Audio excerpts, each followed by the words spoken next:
this is why we need to break down science, because other people know the science behind the pyramids, but for whatever reason, they're not telling us. So we need to break down science, and the easiest way to break down science is to break down the language.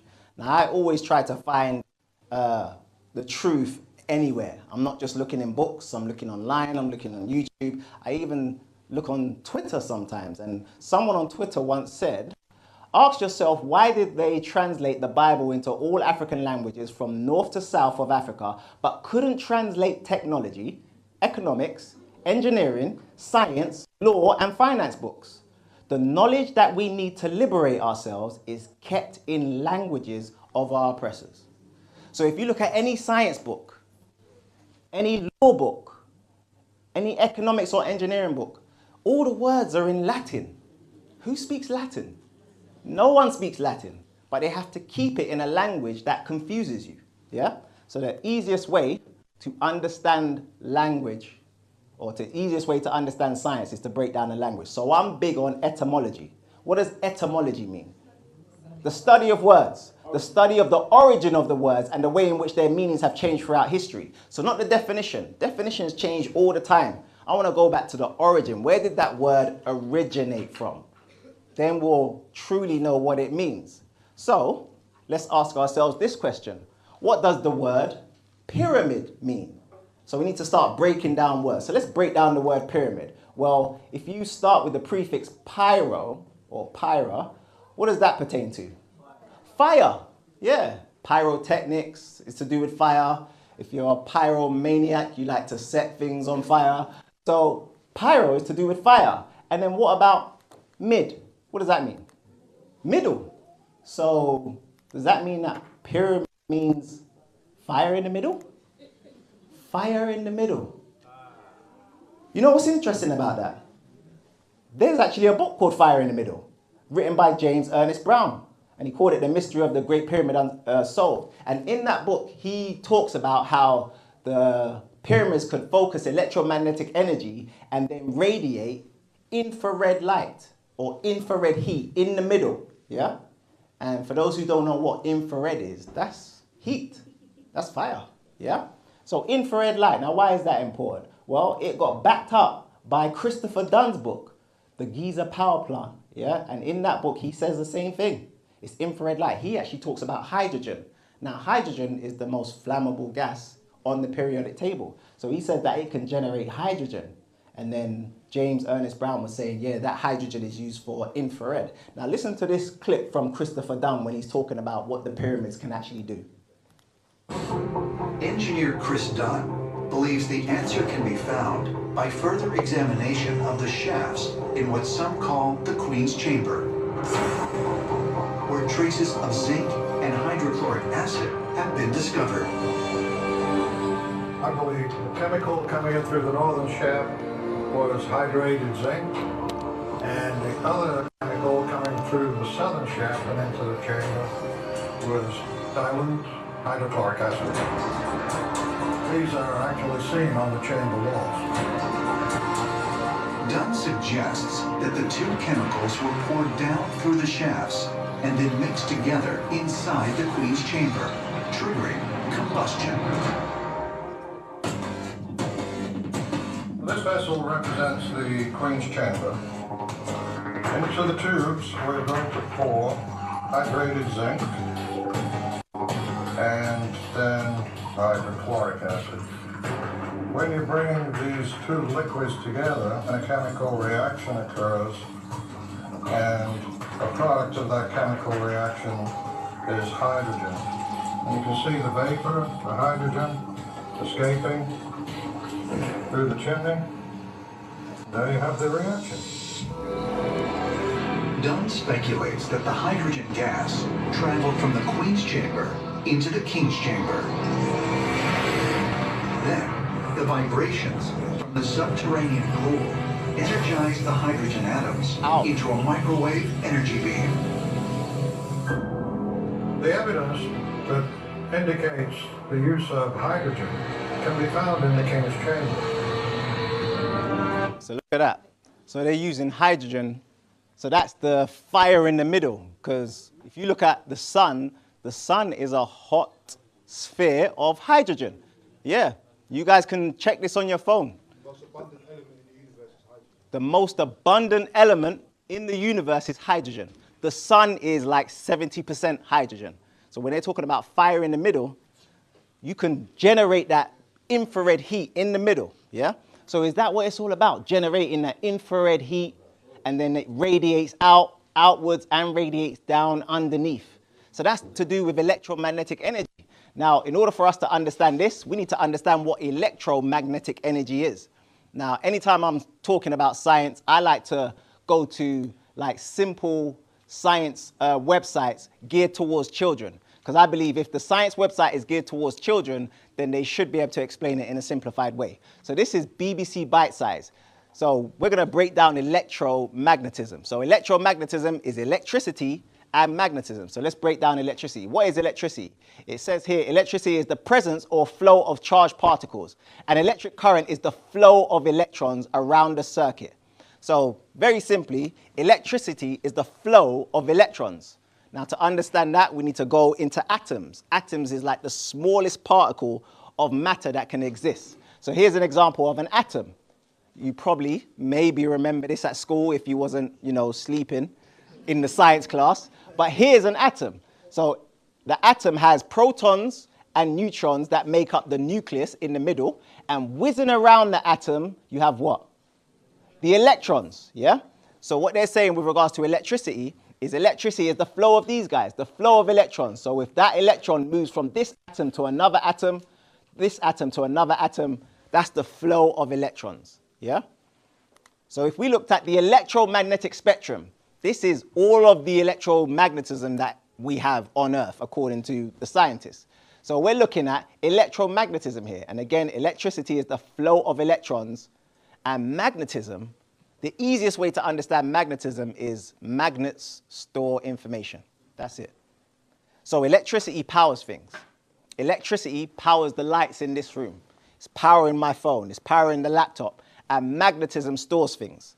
There's a magnet in my phone that stores the information. There's a magnet on your laptop, on the hard drive that stores the information. So a lot of people find this confusing, but it's very simple. Electricity powers things, magnets store things. Now, when it comes to all the other stuff, even though you may find this confusing, I guarantee you'll find it very simple when I ask this question. Now, who here owns a smartphone? Show of hands. Smartphone. All right. So the fact that you own a smartphone, you know some things about electricity and magnetism. So you know magnetism stores things. Electricity powers things. It's what moves electrons. Now, let's go with your phone. What can your phone do? Well, it's electricity that powers it. But if I turn on my phone, what happens? What happens there? What do you see? Light. Light. So with electricity comes light. You can't have electricity without light. They're synonymous, yeah? What else can your phone do? Make sound. Make sound. It vibrates. So if someone calls you, it makes a sound, it vibrates. So with electricity comes light and vibrations, or light and sound. You can't have one without the other. Even if you can't hear it or see it, there's light and sound with electricity. They're synonymous with each other. What else? If I'm on my laptop for too long, what happens to the bottom of it? Heat. It gets hot. So with electricity comes light, heat, sound, and magnetism. You can't separate any one of them. So what are you looking at here? You're looking at light waves, heat waves, sound waves, and electromagnetism. These are low frequencies, and then as it goes up, it gets higher and higher. These are higher frequencies. Now let's stick to light. Radio waves is a light frequency, but it's something that we associate with sound. Radio, listening to music. Infrared is a light frequency, yeah? Then you've got ultraviolet, which is a light frequency, X-rays and gamma rays. But this tiny section of the spectrum is called the visible spectrum. This is the part where you can see color. Because even though these are light, we can't see them with our visible eye. Can't see radio waves, you can't see infrared, ultraviolet, X-rays, gamma rays. But we can see these colors. So back in school, they called it Roy G. Biv. Red, orange, yellow, green, blue, indigo, violet. This is the visible spectrum. But can you see that what we can see with our naked eye is just a fraction of what's actually out there in the universe. Can you imagine all the things that we're not seeing if this is the only part of the electromagnetic spectrum that we can see? Yeah? Now, why is this important? Light and now all of that stuff. Well, there's been evidence to suggest that there was light inside of the pyramids. Light inside of the pyramids, not just light inside of the pyramids, but lamps and light bulbs. We know where this place is, Temple of Dendera. Those were light bulbs. And there's been evidence to suggest that they were dealing with lamps and light bulbs back then. Now, if this is the truth, if the ancient Egyptians were dealing with light and light bulbs, then who's this? What did he invent? Yeah? And who's Benjamin Franklin? At school, they tried to tell us that he invented electricity. But like it says there, electricity is a form of energy and it occurs in nature. That's like me saying, oh, I invented water, you know. No, it occurs in nature. You can't invent something that occurs in nature. So it wasn't invented. As to who discovered it, many misconceptions abound. Some give credit to Benjamin Franklin. How? If back then they were dealing with electromagnetism, light, heat, sound. So is this what the pyramid's about? It can harness the electromagnetic spectrum, all of these colors, all of these heats, all of these sounds. And then what's it going to do with all of that harnessed energy? Well, to get the answer from that, we need to go back to the writing on the wall, which is the glyphs, the hieroglyphs. What do they tell us about what the pyramids do and what they really are? If you go to the glyphs, the hieroglyphs, the writing on the wall, you'll find that this is the glyph for pyramid. Now, the glyph for pyramid, phonetically, how you pronounce it was mer or more. Remember, no vowels were used during ancient languages, so it was spelt M-R. So this is where we first see the use of the word more, M-R or M-E-R. Again, no vowels were used, so who knows how it's pronounced? More, mer, yeah? So what does mer or more mean? Well, science is simple. It's logic backed up by... So I need to show you... All right, check this out. This is the Phoenician alphabet. We're going to get into language right now. This is the Phoenician alphabet. Now, why is this important? Well, look at the word Phoenician. That's where the word phonetics comes from. You know, the pronunciation of words. Now, check out the Phoenician alphabet. The Phoenician alphabet, they read from right to left. Yeah? And remember, there was no vowels in ancient languages, so you're dealing with all the consonants. They read from right to left. The Roman alphabet, they read from left to right. So what have they done? They've just flipped it, yeah? Just turned it around, yeah? So if we go back to the Phoenician alphabet, what does the word more really mean? Now, in this amazing book by Anthony T. Browder, Nile Valley Contributions to Civilization, which I have here, very powerful book when it comes to Ancient Kemet, he breaks down the evolution of alphabet very simply from Kemet all the way to Rome. Check this out. This is what he's got in this book. So there's the Kemetic language, those are the glyphs. Then you've got the Semitics. Then you've got the Phoenician language. Then you've got the Greek. Then you've got the Roman. So this is the evolution of the Roman alphabet. So let's go through it and see what they did. Yeah. Let's start with A. So in Kemet, A was represented by the ox head. That was the glyph in Kemet. Now, when we get to the Semites, they've changed it a little bit. But can you see that that originates from there? You can kind of see its origin. It's the same shape. Yeah.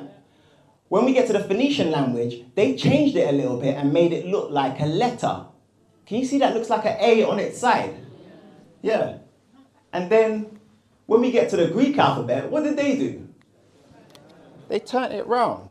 It's like they saw the alphabet like this.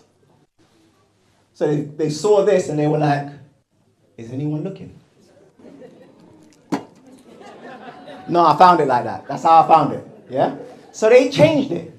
And now you've got the A like that, and then that's how the A looks in Rome. What about the B? It started with house. That was the glyph for B.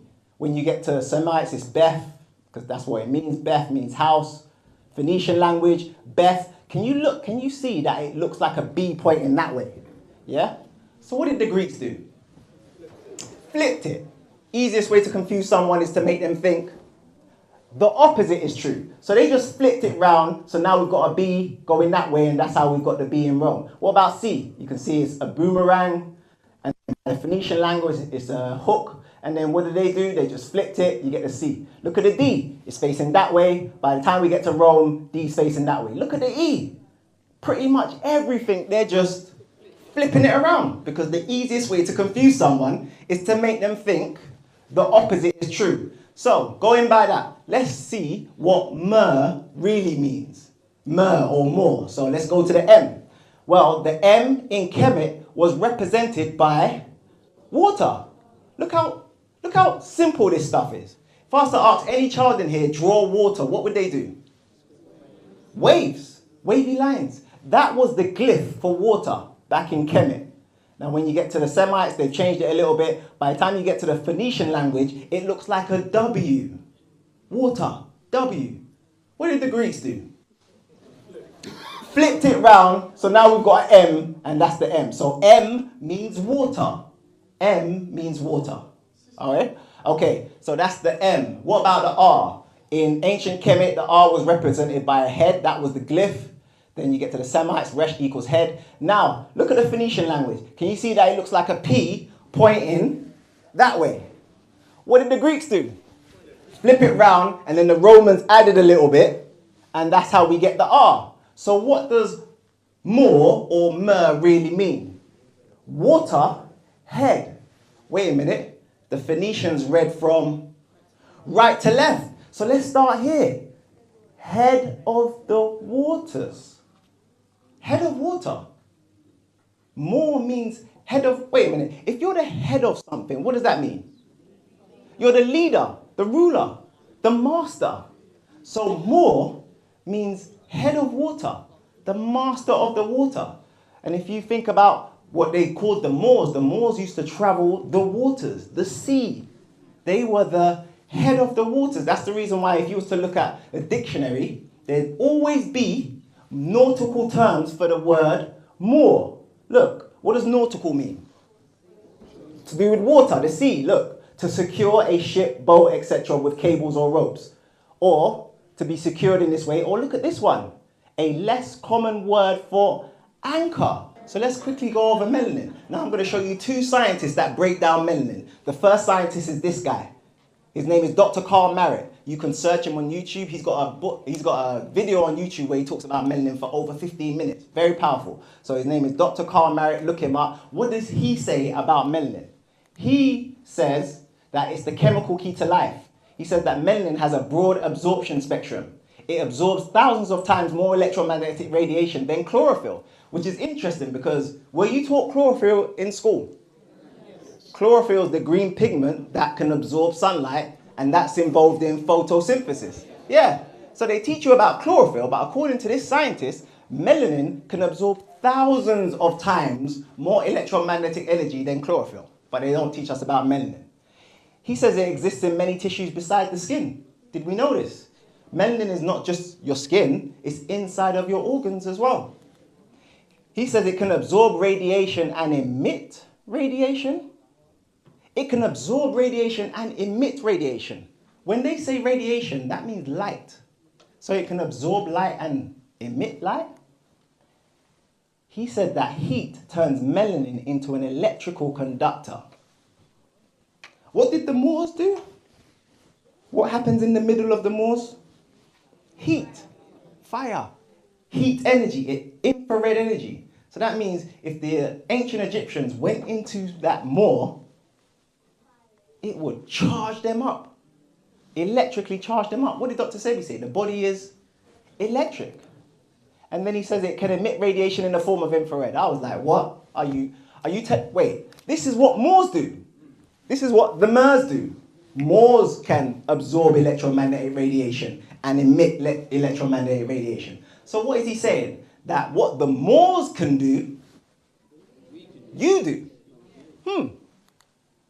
Now, why is this important? Well, the sun emits electromagnetic radiation in the form of visible light, UVA, UVB, and infrared. Now, look how powerful infrared is. Infrared light is the one that penetrates your skin the most.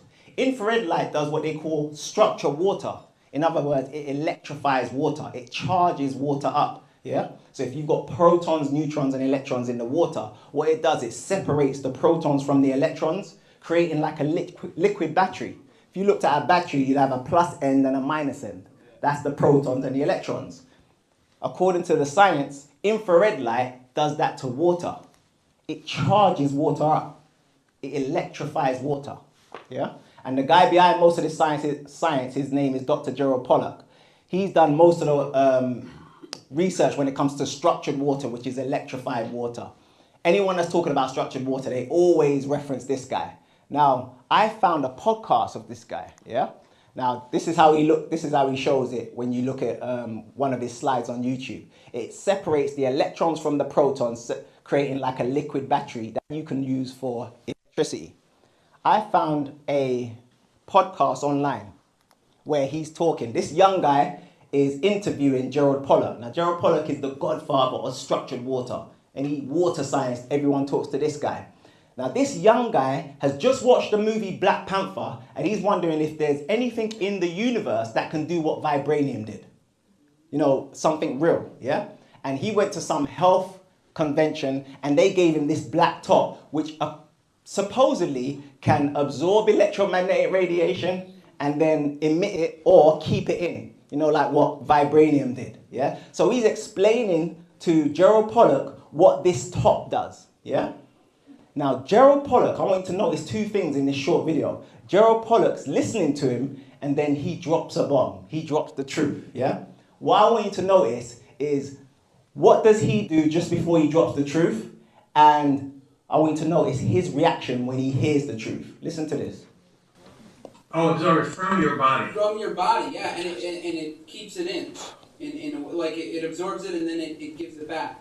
So you haven't gained anything, or you're just preventing. In some way, you could say maybe like you're kind of also blocking the infrared from the environment. I guess that's, you know, you could look at it in two different ways, but I think it absorbs it. And well, another possibility is that, you know, sometimes materials absorb visible light and then re-radiate in the infrared region. And I wouldn't be surprised if that's what this stuff does. But you know, melanin is something that might do it. Melanin is black and it absorbs all wavelengths, all visible wavelengths, but it generates in the infrared. See, so it could be that that's the mechanism that you wear the clothing that absorbs light from outside and it re-radiates in the infrared wavelength region, and then your body gets that infrared which it needs to build easy water. I'm not sure, but that's one idea. Did you see that?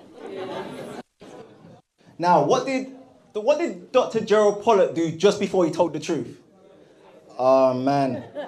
I'm about to tell the truth about melanin. Online as well, this is bad. Because every scientist knows there's a melanin. You don't talk about melanin in the public.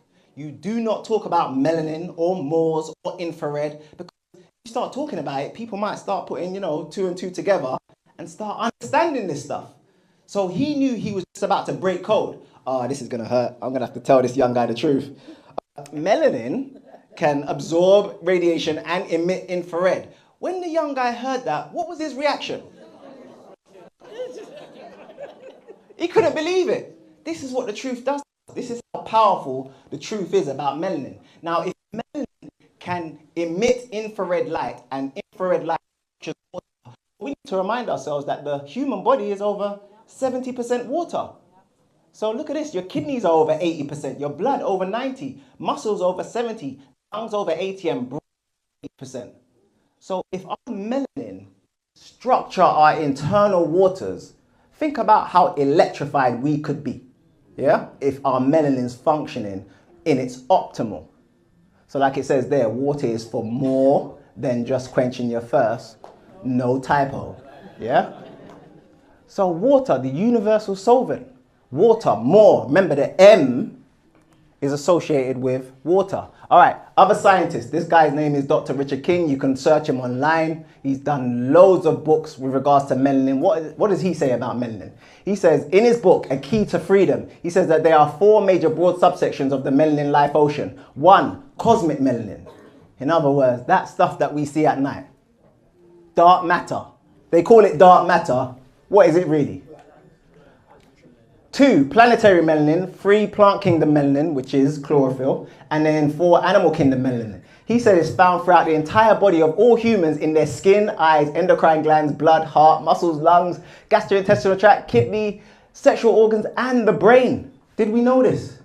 He says that melanin in the brain is called neuromelanin. And within the human brainstem, there are 12 centers of black melanin, including the locus coeruleus and the substantia nigra. Do they teach us this in school? Do they teach us this in college? Do they even teach us this in university? No. Where are you going to hear about this stuff? 12 centers of black melanin, which altogether are called neuromelanin. So I was fascinated when I found out this stuff. What? Neuromelanin. And everyone has it, by the way. Everyone has neuromelanin in their brain. So I wanted to go online and see if I could find like a simple definition of what neuromelanin was. Started to do my research. So I went onto certain sites. This site is called sciencedirect.com. And again, in science, this is the way they confuse you. They confuse you through the language. The language is just jargon. So listen to this. Neuromelanin is a catecholamine-based polymer pigment which is concentrated in the neurons of the human SN pars compactor. Although it is also found in other catecholamine, I don't even know what that says. Like, this is how they confuse us. So I went online to try and find a very simple definition of neuromelanin. I went on Google and this is what I found. So on Google, it goes to Wikipedia. What does it say? It says neuromelanin is a dark pigment found in the brain which is structurally related to melanin. It is a polymer of 5,6-dehydroxy, pure jargon. Yeah? Wait a minute. It's a what? It's a polymer. Wait, someone help me out. What does poly mean? Many. More than one. Poly means many. And what does mer mean? Mer means, you know, more, mer. So they're trying to tell me that I've got many pyramids inside my brain. Would you believe me if I told you there is such a thing as pyramidal cells? And we all have them. And guess what? They control your brain's electrical activity. Pyramidal cells, and they're shaped like tiny pyramids.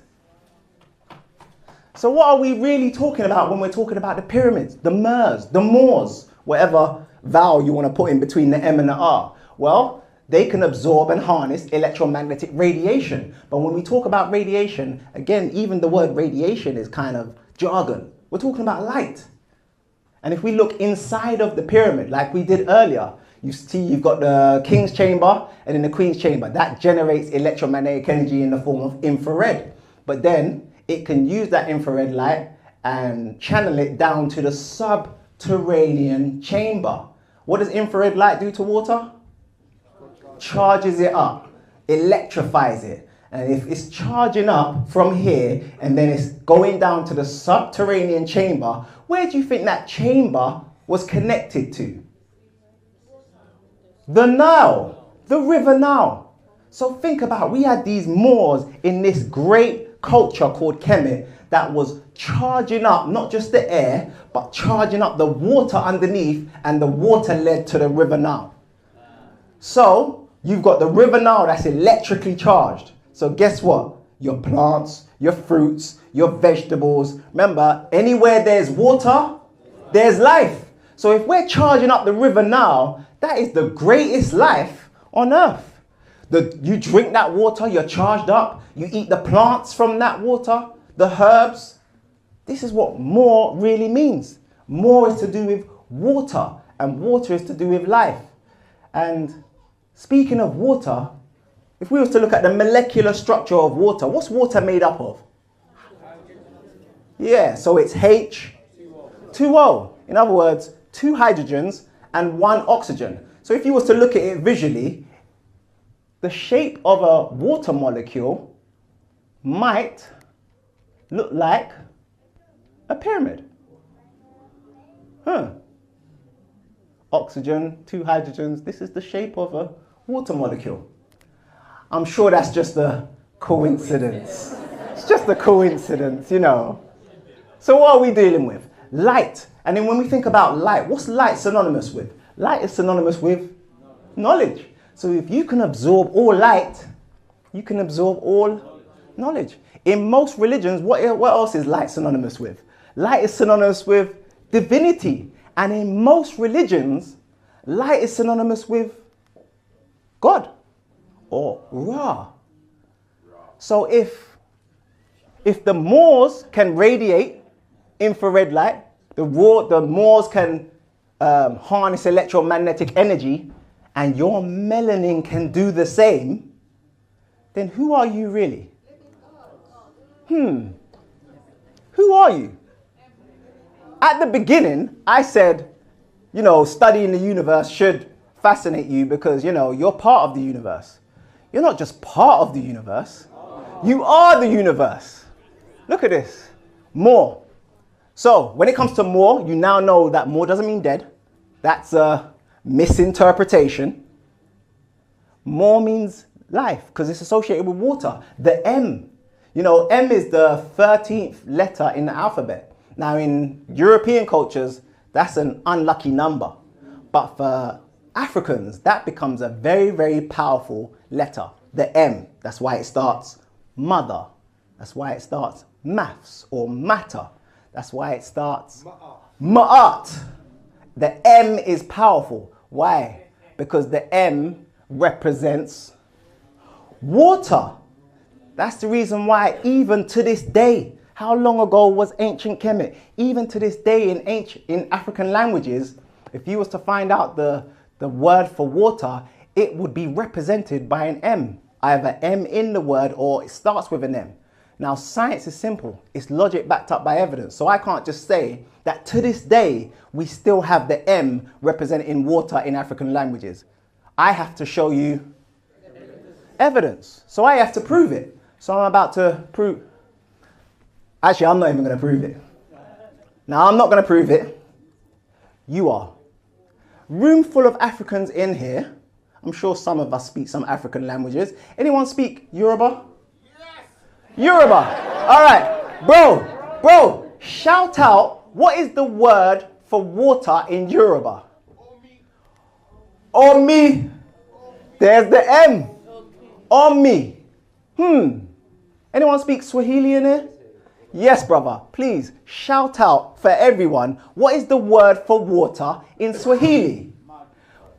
Maji. Maji. They always call us the original Hebrew Israelites, They say that Hebrew is the original language. So does anyone speak Hebrew Israelite? Hebrew? Melek. Melek. See, look at that. Anyone speak Hebrew? Hebrew? Room full of Africans, no one speaks Hebrew. Okay. It's Maim. Maim. What about Igbo? Was it? Millie. Or Millie. Wow. Mazi. M. Oh, Uganda. Mazi. So now you guys are starting to put two and two together. But look at this. Drop the vowels. What's left? More. More. This is why I love science, Science is fascinating. This is why I love it. Yeah? And would you believe me? Look at this. You can't make this stuff up. The M is associated, in our language, the M is associated with water. And would you believe me if I told you the ancient Egyptian word for love was more? More love. More love. Look at that. So, just like water, it has different phases. More doesn't just mean water. More doesn't just mean life. It means love as well. Just the same way water is not just liquid. Water can be solid. Water can be a gas as well. And plasma. It has different phases. That's how our language was. Our language was like water. It flowed. It didn't just mean one thing. Because if it meant one thing, that language is dead. Yeah? And our language was alive. And that's the reason why, more equals love. That's the reason why even to this day, certain languages still have the more representing love. Like amor. That's French for love. That's French for love, yeah? And I find this quite funny because more, even spelt that way, back in the day, was associated with a black person. That's what they called us. They called us Moors, blackamoor, and that sort of stuff, yeah? So, what you're telling me is the word for love in French is a black man.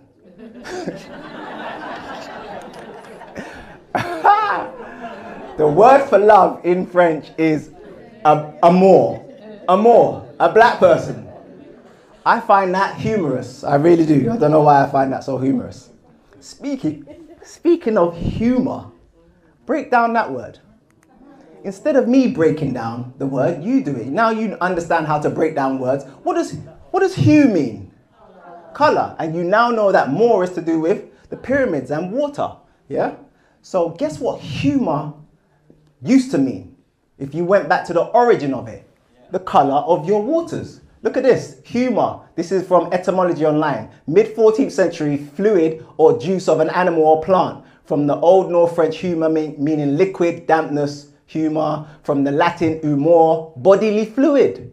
In old medicine, it meant any of the 4 bodily fluids, including your blood, your phlegm, your choler, and your black bile. In other words, inside of you, you don't just have red blood. You have all of these different color mores, these different color fluids, these different color waters. Yeah? But check this out. It says, whose relative proportions were thought to determine physical condition and state of mind. Your humors internally determine your physical condition and your state of mind. That means the colors inside of you, your blood and all that sort of stuff, determines your health. But isn't that the truth? When you're sick and you go to the doctors or the hospital, don't they need to take a sample of your humors? They need to sample your humors to see if you're a healthy person, because it's your humors that determine your physical state and your mental state. If we go back to how much the body is made of water, what was the brain as a percentage? 80%. So your humors determines your health. Anytime you're sick, the body has to look inside of you and look at your humors, the color of your humors to determine your health. That's how important your humors is, wherever you are, a baby or an adult. So who are you really? This is your internal waters and it determines your health. And if your melanin is firing on point, it structures this up. All of this becomes electrified. But in order for us to understand this, we need to understand the vehicle that encloses it, which is your body. So you need to understand your body when it comes to science as well.